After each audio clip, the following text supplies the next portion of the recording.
But today we just want to talk about a specific kind of censorship, and that's censorship that emanates from the fabled military-industrial complex, from our defense industry and the foreign policy establishment in Washington. That's significant now because we're on the cusp of a global war, and so you can expect censorship to increase dramatically.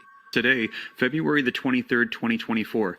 Take a look at the headlines coming out. Now, members of Congress, they are reacting to a report of a new balloon that is flying over the United States, and the U.S. is tracking a new high-altitude balloon, and this is 1 year after the Chinese spy balloon. I'm going to be covering the details for you as these articles coming out about this high-altitude balloon spotted over the western United States today.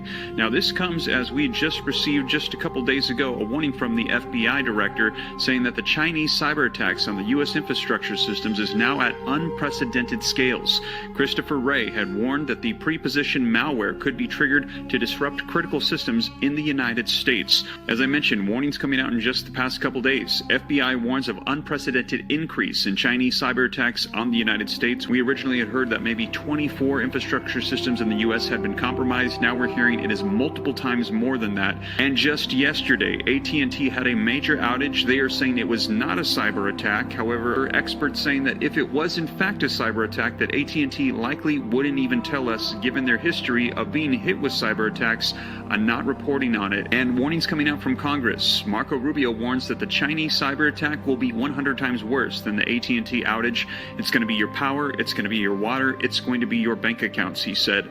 Now, I'm going to share with you the latest coming out on this, and they're also saying that these spy balloons, that they were actually operating by tapping into United States internet servers. Take a look at this video footage. We're learning more this hour about how the Chinese spy balloon communicated with Beijing as it flew across the U.S. earlier this year. U.S. intelligence officials have reportedly determined the balloon used in an American internet service provider to send and receive messages, this according to NBC News. Those communications were mostly related to navigation. This morning, U.S. and Canadian defense officials are tracking a high-altitude balloon first spotted over Utah. You'll probably remember that this incident brings to mind that Chinese spy balloon shot down just over a year ago. ABC's Karen Travers joins us live from the White House. Karen, good morning to you. This one not shot down. Good morning, Janae. That balloon is now likely over the Atlantic Ocean after moving quickly across the U.S. Behold, children of men, what is different about these times? Have not I caused knowledge to increase in these last days? Behold, in time past, these tidings and tokens were hidden. But I have caused them to be revealed in these last days. Is it not written, have I not commanded my holy ones to cry aloud and spare not? Have I not commanded my holy ones to lift up their voices as loud as the trumpets and reprove my people? Behold, ye children of men, the tidings that were once spoken in the ears privately, are now proclaimed loudly in all the land. Again I say, the dark sayings of old, are now expounded in the light. Behold, ye children of men, true knowledge was hidden until the time of the end, but in these last days, knowledge has increased in the earth. In these last days, the visions written aforetime will begin to speak and show forth their fruit. But as we gather here today, I really want to discuss an entirely new threat to our country. Just a few miles up the road in Washington, D.C., an entirely different scene is unfolding. Our government and our legacy institutions are losing credibility in the public eye at breakneck speed, even though their systematic takeover of America has been going on for years. The federal bureaucracy, the mainstream media, academia, Hollywood, big tech, and every other nexus of power in America today has turned its fire against conservatives, against Christians, against anyone who stands in their way. I call this the crisis of legitimacy in the United States government. America was founded on the notion that all political power comes from the consent of the governed, and that sovereignty does not belong to any one official or institution, but it belongs to we, the American people. The reality is that the government in Washington, D.C. no longer represents the people it claims to serve. And it has stopped even pretending to execute the charge laid out by our founders, the protection of life, liberty, and the pursuit of happiness. Put simply, Washington is losing its legitimate claim to govern the American people. Millions of Americans look around and wonder, what's becoming of their beloved nation? They don't recognize the place that they grew up in. And they wonder what kind of future is in store for their children and grandchildren. Young men, particularly young white men, aren't signing up in great numbers for military anymore because they don't want to fight for a country that hates them. They don't want to die halfway around the world to protect the borders of Ukraine or Taiwan or any other country on the earth, when our own border is being overrun by the millions with terrorists and cartel members and human traffickers coming in every day. They don't want to join a fighting force that is more concerned with woke activism, gender inclusivity, LGBT issues than it is with protecting Americans. They don't want to be part of an operation that spends trillions of dollars abroad while the small towns they call home are falling into dissolution and our communities are being ravaged by drugs and depression while their jobs are shipped overseas without a second thought. And they don't want to fight overseas just to come home to a country hell-bent on vindictive identity politics that promises to take what little social and economic capital they have left and redistribute it to racial, sexual, religious, and other minority groups as a pure power play by the radical left. Who can blame them?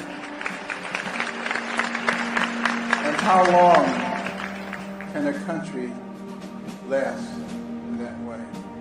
It isn't just happening in our military either. As we see every day, virtually every single institutional power in our country has become openly hostile to conservatives, to Christians, to our country's legacy, and even the concept of Western civilization itself. Our education system has been taken over by radicals who push insane political ideologies like CRT, DEI, transgenderism, and more on our poor children, while they no longer even learn basic reading, math, and civics. They come down with the full force of the law when a student tries to open a Bible or say a prayer in school. And you know, they're putting all this stuff over on our young people who have brains that are not fully developed yet. And to take somebody who's curious and impressionable and infect them with these kinds of things is nothing less than child abuse. And so if you could just walk us through how the foreign policy establishment and defense contractors and DOD and just the whole cluster, the constellation of defense-related, publicly funded institutions strip from us our freedom of speech. Sure. You know, one of the easiest ways to actually start the story is really with the story of internet freedom and its switch from internet freedom to internet censorship, because free speech on the internet was an instrument of statecraft almost from the outset of the privatization of the internet in 1991. We quickly discovered through the efforts of the Defense Department, the State Department, and our intelligence services that people were using the internet to congregate on blogs and forums, and free speech was championed more than anybody by the Pentagon, the State Department, and our sort of CIA cutout NGO blob architecture as a way to support dissident groups around the world in order to help them overthrow authoritarian governments. It's just ironic to me that we have been prepped by the media, Netflix, Leave the World Behind, Civil War movies coming out. One of the things that they have in common is creating chaos by affecting communication. Well, they have already programmed all of us, including myself, including you. Look what we're doing. We're using the media that they invented, called social media, video platforms. Here we are.